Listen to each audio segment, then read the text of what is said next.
YouTube channel info खबरमा तपाईलाई स्वागत छ। कञ्चनपुरमा फेरि पनि भारतीय एसएसबी र नेपाली जनताबीच झडप भएको छ।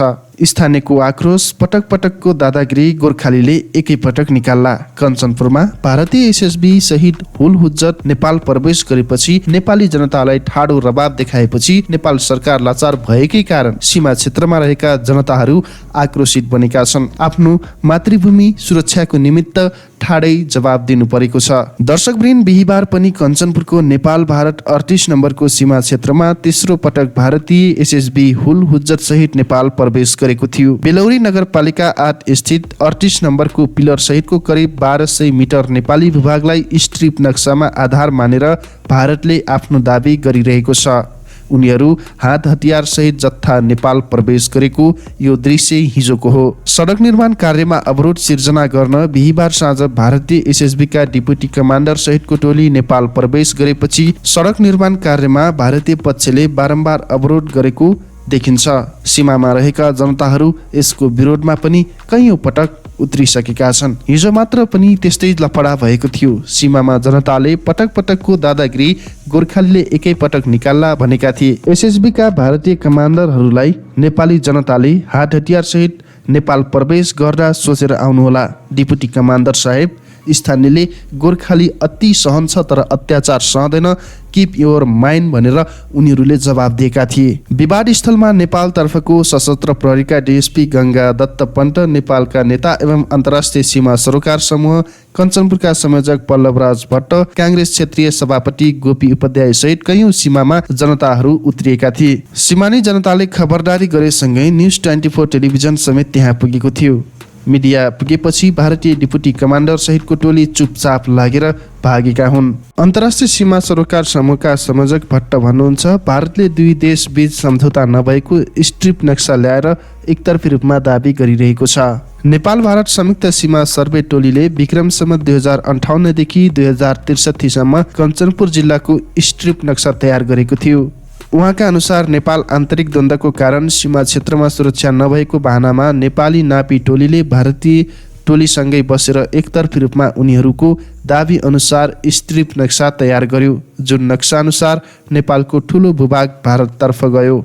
नेपाल सरकारका सबै सरोकारवाला मन्त्रालय, संसदीय समितिसँग यहाँको स्ट्रिप नक्सा छानबिन गरी राष्ट्रपति घाट गर्ने तत्कालीन नापी टोली प्रमुख मधुरन मास्के सहितको टोलीमाथि कारबाही र नक्सा पुनरावलोकनको माग गरेको बताउनु भएको छ। विज्ञ सहितको संसदीय टोली पठाएर छानबिन गर्ने र सो नक्सा अनुसारको नापी बन्द गर्ने सरकारले आश्वासन दिएकोमा नापी रोकिएको तर लकडाउनको कारण संसदीय टोली आउन नसकेको जनाउँदै अब लकडाउन हटिसकेको र भारतीय पक्षले बारम्बार विवाद गरिरहेको तत्काल विज्ञहरू सहितको संसदीय अनुगमन टोली पठाएर नक्साबारी टुङ्गो लगाउन नेपाल सरकारको ध्यान आकर्षण गराएको जानकारी दिनुभएको छ। नेपाली भूमि 1 इन्च पनि मिच्न दिँदैनौँ, भारतीय जमिन 1 इन्च पनि हामीले लिँदैनौँ, उखु किसानका एक व्यक्तिले बताएका छन्। 38 नम्बर पिलर बोर्डर पिलर हो। यहाँ रिफरेन्स पिलर के हो? सरकारले तत्कालै टुङ्गो लगाउनु पर्छ। जनप्रतिनिधि र नेपाल सरकारका जिम्मेवार व्यक्तिले गैर जिम्मेवारी भएर बस्न नहुने सुझाव पनि दिनुभएको छ। पछिल्लो समय असार यता भारतीय सुरक्षाकर्मी सहित प्रशासनिक अधिकारीको समूहले हात हतियार सहित जत्था ल्याएर हुलाकी सडक निर्माण कार्य रोक्न दबाब दिइरहेको छ।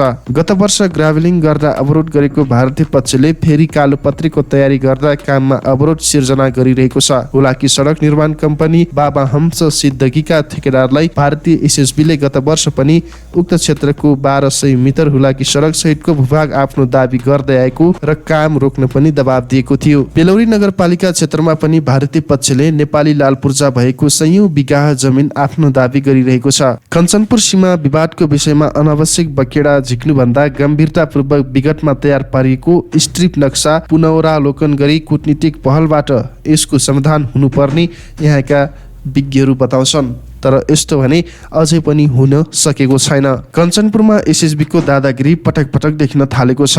स्थानीयको आक्रोश, पटक पटकको दादागिरी गोर्खालीले एकैपटक निकाल्ला भनेर स्थानीयहरू पनि आक्रोशित बनेका छन्। दर्शकवृन्द, तपाईको विचार पनि कमेन्ट गर्न नछुटाउनुहोला। युट्युब च्यानल इन्फो खबरमा तपाईलाई स्वागत छ। कञ्चनपुरमा फेरि पनि भारतीय एसएसबी र नेपाली जनताबीच झडप भएको छ।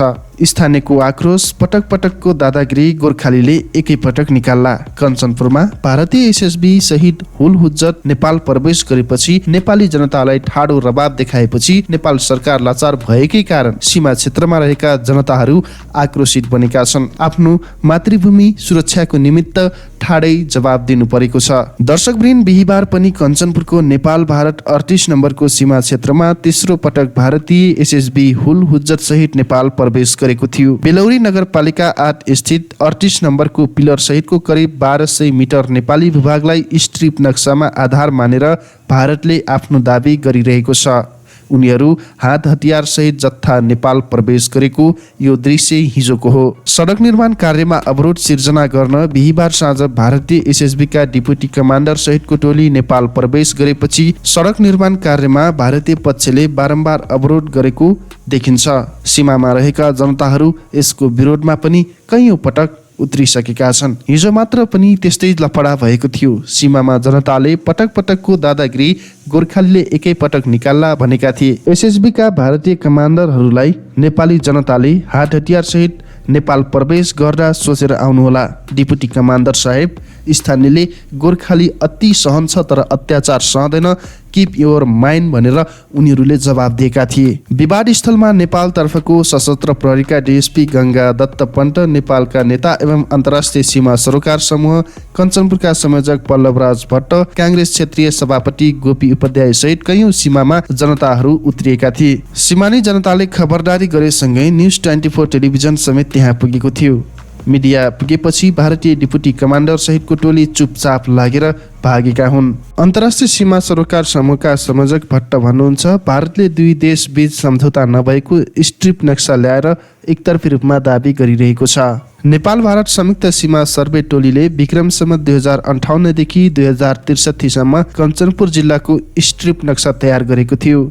उहाँका अनुसार नेपाल आन्तरिक द्वन्द्वको कारण सीमा क्षेत्रमा सुरक्षा नभएको बहानामा नेपाली नापी टोलीले भारतीय टोलीसँगै बसेर एकतर्फी रूपमा उनीहरूको दाबी अनुसार स्ट्रिप नक्सा तयार गर्यो, जुन नक्सा अनुसार नेपालको ठूलो भूभाग भारततर्फ गयो।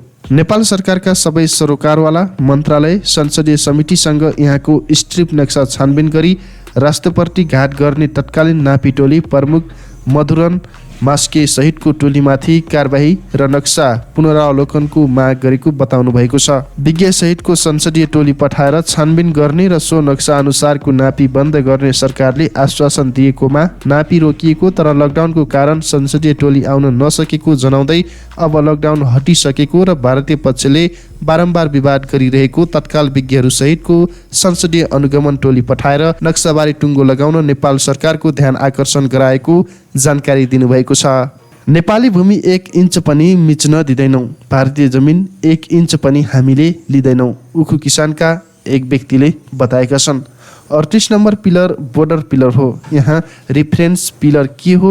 सरकारले तत्कालै टुङ्गो लगाउनु पर्छ। जनप्रतिनिधि र नेपाल सरकारका जिम्मेवार व्यक्तिले गैर जिम्मेवारी भएर बस्न नहुने सुझाव पनि दिनुभएको छ। पछिल्लो समय असार यता भारतीय सुरक्षाकर्मी सहित प्रशासनिक अधिकारीको समूहले हात हतियार सहित जत्था ल्याएर हुलाकी सडक निर्माण कार्य रोक्न दबाव दिइरहेको छ। गत वर्ष ग्राभलिङ गर्दा अवरोध गरेको भारतीय पक्षले फेरि कालोपत्रीको तयारी गर्दा काममा अवरोध सिर्जना गरिरहेको छ। हुलाकी सडक निर्माण कम्पनी बाबा हंस सिद्दकीका ठेकेदारलाई भारतीय एसएसबीले गत वर्ष पनि उक्त क्षेत्रको 1200 मिटर हुलाकी सडक सहितको भूभाग आफ्नो दाबी गर्दै आएको र काम रोक्न पनि दबाव दिएको थियो। बेलौरी नगरपालिका क्षेत्रमा पनि भारतीय पक्षले नेपाली लाल पूर्जा भएको सयौं बिघा जमिन आफ्नो दाबी गरिरहेको छ। कञ्चनपुर सीमा विवादको विषयमा अनावश्यक बकेडा झिक्नुभन्दा गम्भीरतापूर्वक विगतमा तयार पारिएको स्ट्रिप नक्सा पुनरावलोकन गरी कूटनीतिक पहलबाट यसको समाधान हुनुपर्ने यहाँका विज्ञहरू बताउँछन्। तर यस्तो भने अझै पनि हुन सकेको छैन। कञ्चनपुरमा एसएसबीको दादागिरी पटक पटक देखिन थालेको छ।